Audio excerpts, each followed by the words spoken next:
선생님들 안녕하세요. 저는 오늘 대한국악암면외과학회와 대놀TV가 공동으로 주관하는 수요 세미나에서 발치 두 번째 시간에 강의를 맡게 된 한양대학교 병원 치과 국악암면외과 교수 박창주라고 합니다. 잘 부탁드립니다. 저희 대한국악암면외과학회의 수요 세미나는 대한국악암면외과학회에서 2023년 제4판으로 군자출판사에서 간행된 국악암면외과학 교과서를 기본으로 하고 있습니다. 제가 수련을 받을 때는 이러한 교과서가 없어서 외국서를 번역한 서적을 보면서 공부했는데 학회에서 이와 같이 교과서를 발행해 주셔서 다 같이 쉽고 이해도 높게 공부를 할 수 있다는 점 개인적으로 굉장히 좋다고 생각합니다. 1판은 1998년에 나왔으니까 4판까지 꽤 많은 시간이 지났다고 생각하고요. 특히 이번 4판의 여러 집필위원들 중에 저도 그 중에 한 명으로 이름을 올릴 수 있어서 개인적으로 큰 영광이라고 생각합니다. 발치의 합병증에 대해서 말씀드리고자 합니다. 발치의 합병증은 발치 시행 중 후의 합병증으로 나눌 수 있습니다. 그중 발치 시행 중의 합병증은 다음과 같습니다. 치아의 파절, 인접치아의 손상, 엉뚱한 치아의 발치, 치조골의 골절, 상악동 결절의 골절, 상악동 천공, 그리고 상악동 내부로 전이된 치근을 들 수 있습니다. 그리고 근막 간극으로 전이된 치아나 치근, 치은 및 점막의 열상 또는 열창, 하치조신경 및 설신경 손상, 출혈, 피하기종, 그리고 악관절부 외상을 들 수 있는데요. 저는 이 중에서도 특히 설신경 손상에 대해서 교과서에 인용된 레퍼런스를 보여드리면서 보다 심도 있게 이야기를 나눠보고자 합니다. 그리고 발치 후의 합병증은 출혈, 종창, 동통, 감염, 개구장애, 화농성 유가종이 있습니다. 개인적으로 항상 이러한 합병증을 경험할 때는 교과서를 찾아보면서 내가 무엇을 잘했고 잘못했고 앞으로 어떻게 해야 될지 참고하는 편입니다. 이 강의를 들으시는 여러분도 똑같으시라고 생각합니다. 본 교과서에서 설신경 손상과 관련하여 참고문으로 삼고 있는 첫 번째 베니아의 JOMS 2000년도 논문입니다. 특히 이 논문은 lingual nerve 또는 설신경이 제3대구치 부위에서는 어떻게 주행하는가에 초점을 맞추고 카다버 스터디를 진행한 논문인데요. 보시는 것처럼 제3대구치 부위, 특히 partial infection 또는 full infection이 된 치아 주변으로 설신경의 주행을 크레스트를 기준으로 vertical height를 측정하고 lingual plate를 기준으로 horizontal distance를 측정하였습니다. 다시 한 번만요. lingual nerve는 방사선에서 보이지 않습니다.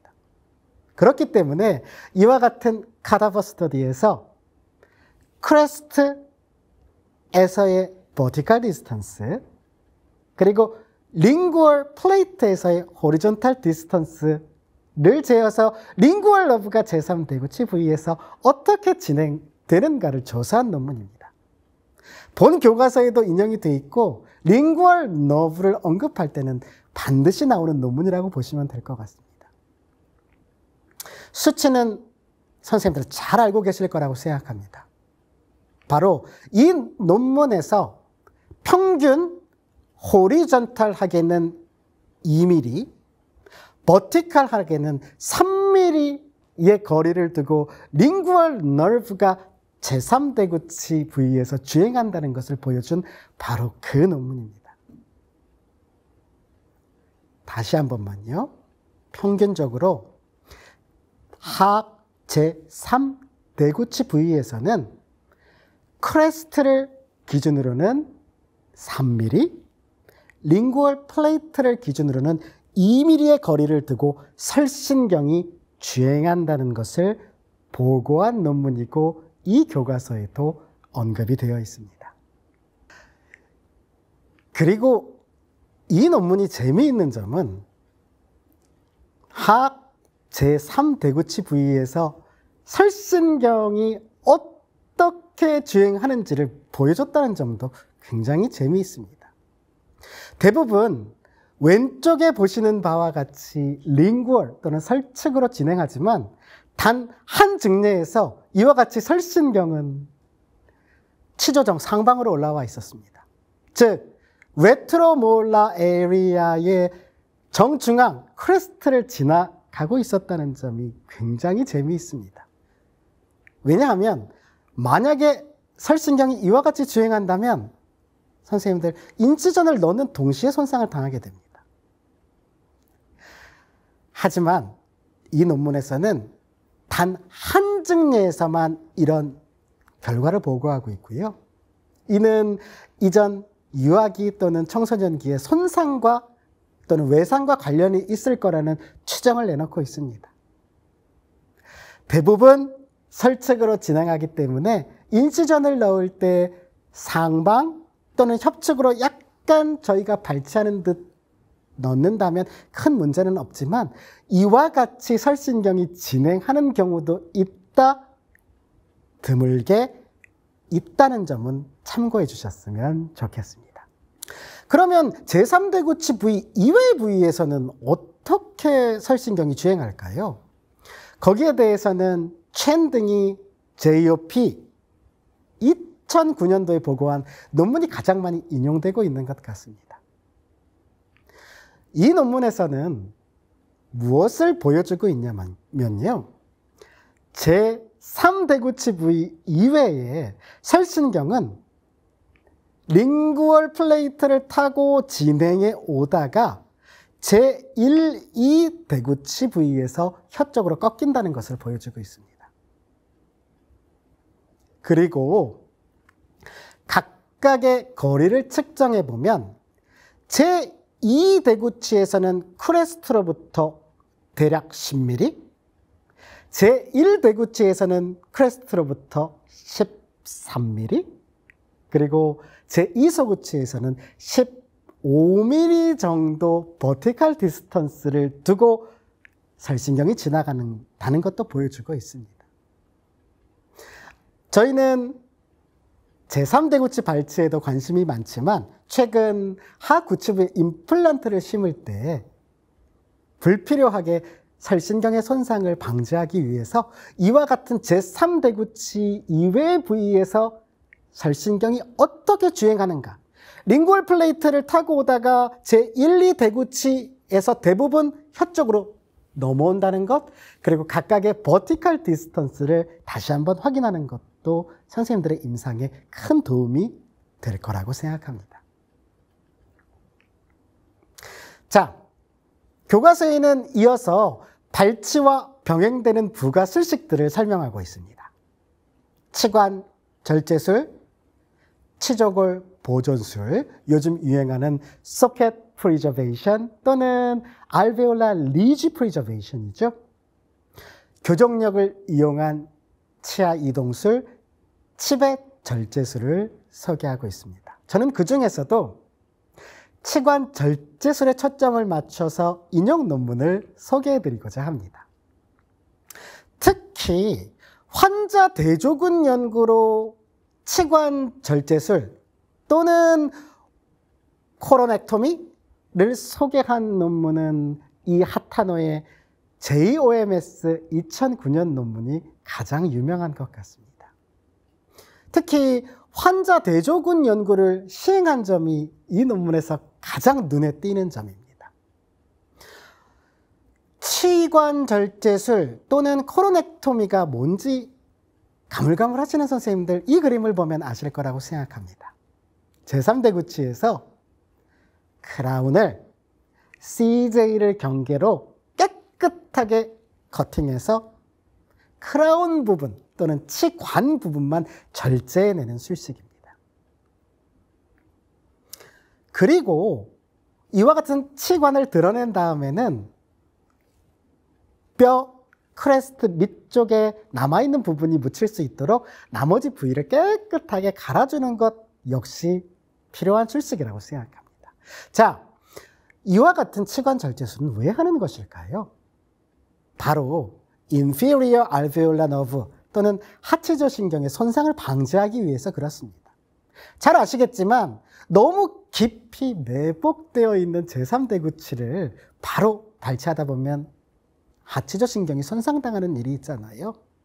이런 경우에 시트에서 보시는 것처럼 치관 절제술을 깨끗하게 해놓으면 치아가 점점 정출하면서 하치조 신경 손상의 가능성이 줄어드는 일종의 부가술식이라고 보시면 될 것 같습니다. 코로넥토미 또는 치관 절제술만 하고 끝내는 경우도 있지만 나중에 정출된 이후의 루트를 제거하기도 한다는 점 알고 계실 거라고 생각합니다. 이 논문에서는 특히 너브 인저리, 하치조 신경의 인저리에 초점을 맞추고 있는데요. 물론 통계적으로는 큰 의미는 없지만 확실히 치관 절제술군에서 하치조 신경 손상이 적었다는 점이 이 논문의 재밌는 점이라고 생각합니다. 하치조 신경의 직접적인 손상보다는 이와 같은 치관 절제술을 시행한 이후에 정출시키고 추가적으로 발치를 시행하는 것이 통계적인 의미는 없지만 확실히 인저리를 적게 주는 술식임은 분명하다는 점을 이 논문에서는 보여주고 있습니다. 그리고 후향적 연구를 시행한 프랭켈의 JOMS 2015년 논문도 역시 이 교과서에 인용이 되어 있습니다. 이 논문에서는 특히 코로넥토미가 왜 실패했는가, 치관 절제술이 왜 실패했는가에 초점을 맞춰서 설명하고 있는데요. 대부분 실패의 원인은 에나멜 리텐션, 즉 에나멜 부분이 남아있어서 이 부위에서 염증 또는 치주적인 문제를 일으키는 점을 보고하고 있습니다. 즉, 이 후향적 연구에서 강조하는 부분은 CJ에서 깔끔하게 커팅하고 남아있는 에나멜 부분을 제거를 확실하게 하는 것이 추후 합병증을 줄일 수 있는 방법이라는 점을 제안하고 있다는 점이 선생님들 오늘 수요 세미나를 통해 기억하셔야 될 내용이라고 생각합니다. 정리해 보도록 하겠습니다. 첫 번째, 발치 후에는 여러 가지 합병증이 있을 수 있습니다. 자세한 내용은 구강 아간면 외과 교과서를 필요하실 때마다 참고해 주시고요. 저는 그 중에서도 두 가지 포인트에 초점을 맞춰서 참고 문헌들을 선생님들과 같이 리뷰해 보았습니다. 첫 번째, 설신경, lingual nerve는 방사선상에 보이지 않습니다.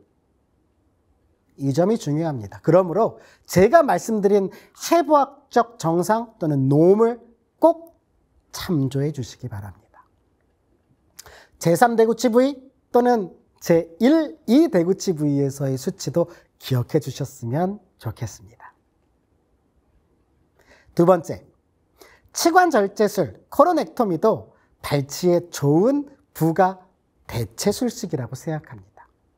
신경손상의 가능성도 낮춰주는 술식이지만 가급적 에나멜 리텐션을 주의해야 합병증을 줄일 수 있다는 점도 강조드리고 싶습니다. 이번 강의를 준비하면서 제 수련 기간을 돌아볼 수 있었습니다. 엄청나게 많이 혼났고요. 저를 혼내주시고 가르쳐주시면서 지금의 저로 만들어주신 지도 교수님의 고마움을 다시 한번 깨닫게 되었습니다. 선생님들도 모두 스승님들이 계실 거라고 생각하고요. 저를 오늘의 자리로 만들어주신 스승, 지도 교수님, 정필훈 교수님 다시 한번 감사드립니다. 그리고 강의를 들어주신 선생님들 다시 한번 감사의 말씀 올립니다. 궁금하신 사항은 댓글로 남겨주시면 바로바로 응답해 드리도록 하겠습니다. 선생님들 감사합니다.